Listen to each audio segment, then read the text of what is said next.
श्री शिवाय नमस्तुभ्यं। 5 कृत्यों का प्रतिपादन, प्रणव एवं पंचाशर मंत्र की महानता, ब्रह्मा विष्णु द्वारा भगवान शिव की स्तुति तथा उनका अंतर्ध्यान। ब्रह्मा और विष्णु ने पूछा, प्रभु सृष्टि आदि 5 कृत्यों के लक्षण क्या हैं? क्या हम दोनों को बताइए। भगवान शिव बोले, मेरे कर्तव्य को समझना अत्यंत गहन है, तथापि मैं कृपया पूर्वक तुम्हें उनके विषय बता रहा हूँ।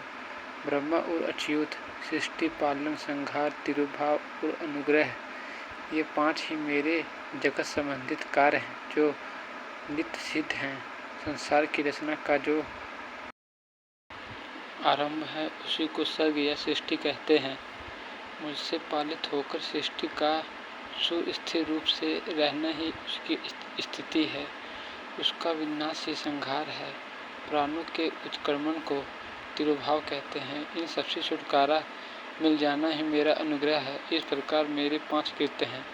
सृष्टि आदि जो 4 कृत्य हैं वे संसार का विस्तार करने वाले हैं। 5वां कृत्य अनुग्रह मोक्ष का हेतु है। वो सदा मुझमें ही अचल भाव से स्थिर रहता है। मेरे भक्तजन इन 5 कृत्यों को 5 भूतों में देखते हैं। सृष्टि भूतल में, स्थिति जल में, संहार अग्नि में, तिरुभाव वायु में, अनुग्रह आकाश में स्थित हैं। पृथ्वी से उसकी स्थिति, सबकी स्थिति, सृष्टि होती है। जल से सबकी वृद्धि एवं जीवन रक्षा होती है। आग सबको जला देती है। वायु सबको एक स्थान से दूसरे स्थान को ले जाती है और आकाश सबको अनुग्रहित करता है। विद्वान पुरुषों को ये विषय इसी रूप से जानना चाहिए। इन 5 कृत्यों का भार वहन करने के लिए ही मेरे 5 मुख हैं। 4 दिशाओं में 4 मुख हैं और इनके बीच में 5वां मुख है। पुत्रों, तुम दोनों ने तपस्या करके प्रसन्न हुए मुझ परमेश्वर से सृष्टि और स्थिति नामक 2 कृत्य प्राप्त किए हैं। ये दोनों तुम्हें बहुत प्रिय हैं।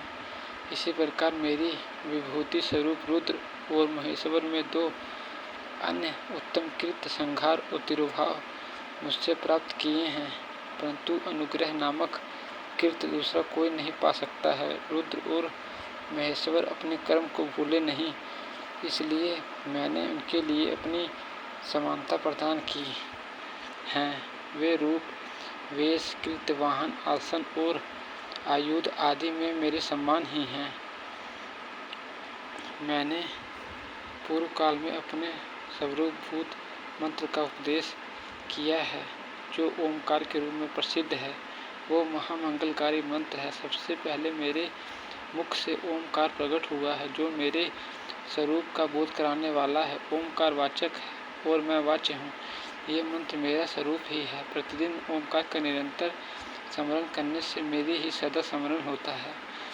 मेरे उत्तरवर्ती मुख में अकार का, पश्चिम मुख में ओकार, दक्षिण मुख में मकार का, पूर्ववर्ती मुख में बिंदु का और मध्यवर्ती मुख से नाद का प्रकट हुआ है। इस प्रकार 5 अवयवों से युक्त ओंकार का विस्तार हुआ है।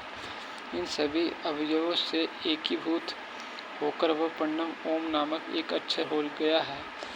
ये नाम रूपात्मक सारा जगत तथा वेद उत्पन्न स्त्री पुरुष वर्ग रूप दोनों कुल इस प्रणव मंत्र से व्याप्त हैं।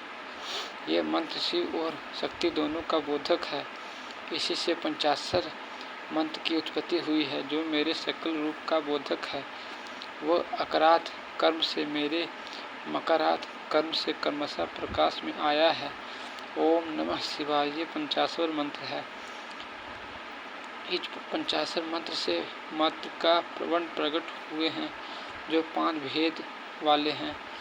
उसी से शिरो मंत्र सहित त्रिपदा गायत्री का प्रकट हुआ है। उसी गायत्री से संपूर्ण वेद प्रकट हुए हैं और उन वेदों से करोड़ों मंत्र निकले हैं। उन मंत्रों से भिन्न भिन्न कार्यों की सिद्धि होती है, परंतु इस प्रणव एवं 50 से संपूर्ण मनोरथ की सिद्धि होती है। इस मंत्र समुदाय से भोग और मोक्ष दोनों सिद्ध होते हैं। मेरे सकल स्वरूप से संबंध रखने वाले सभी मंत्रार्थ साक्षात भोग प्रदान करने वाले और सुखकारक मोक्ष पद हैं।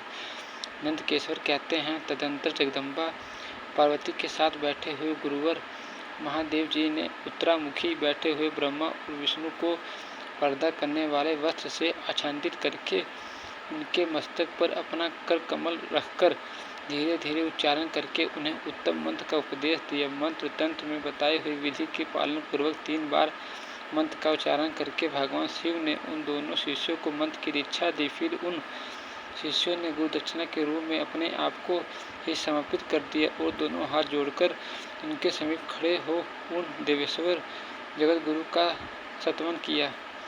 ब्रह्मा और विष्णु बोले, प्रभु आप निष्कल स्वरूप हैं, आपको नमस्कार है। आप निष्कल तेज से प्रकाशित होते हैं, आपको नमस्कार है। आप सबके स्वामी हैं, आपको नमस्कार है। आप सर्वात्मा को नमस्कार है अथवा सकल स्वरूप आप महेश्वर को नमस्कार है। आप प्रणव के वाच्यार्थ हैं, आपको नमस्कार है। आप प्रणव लिंग वाले हैं, आपको नमस्कार है। सृष्टि पालन संघात तिरुभाव और अनुग्रह करने वाले आपको नमस्कार है। आपके 5 मुख हैं, आप परमेश्वर को नमस्कार है। पंच ब्रह्मा स्वरूप 5 कीर्त वाले आपके नमस्कार है। आप सबके आत्मा हैं, ब्रह्मा हैं।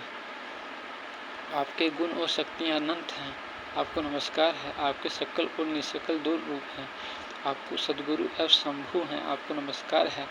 इन पदों द्वारा अपने गुरु महेश्वर की स्तुति करके ब्रह्मा और विष्णु ने उनके चरणों में प्रणाम किए। महेश्वर बोले, आर्द्रा नक्षत्र से युक्त चतुर्दशी को प्रणव का जप किया जाए तो ये अच्छे फल देने वाला है। सूर्य की संक्रांति युक्त महा आर्द्रा नक्षत्र में एक बार किया गया प्रणव जप कोट गुने जप का फल देता है। मृगशिरा नक्षत्र का अंतिम भाग और पुनर्वसु का आदिम भाग पूजा होम एवं तर्पण आदि सदा आर्द्रा के समान ही होता, ये जानना चाहिए। मेरा या मेरे लिंग का दर्शन प्रभात काल में ही प्राप्त और संगम मध्याह्न के पूर्व काल में करना चाहिए। मेरे दर्शन पूजन के लिए चतुर्दशी तिथि निश्चित व्यापनी अथवा प्रदोष व्यापनी लेनी चाहिए, क्योंकि परवर्तनी तिथि से संयुक्त चतुर्दशी को ही प्रशंसा की जाती है। पूजा करने वालों के लिए मेरी मूर्ति और लिंग दोनों समान है, फिर भी मूर्ति की अपेक्षा लिंग का स्थान ऊंचा है। इसलिए मुमुक्ष पुरुषों को चाहिए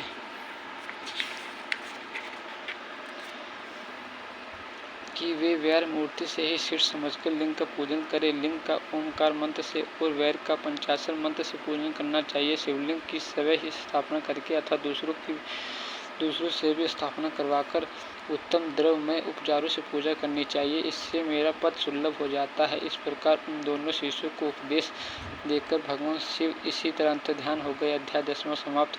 श्री शिवाय नमस्तुभ्यं। सभी भक्तों को हर हर महादेव।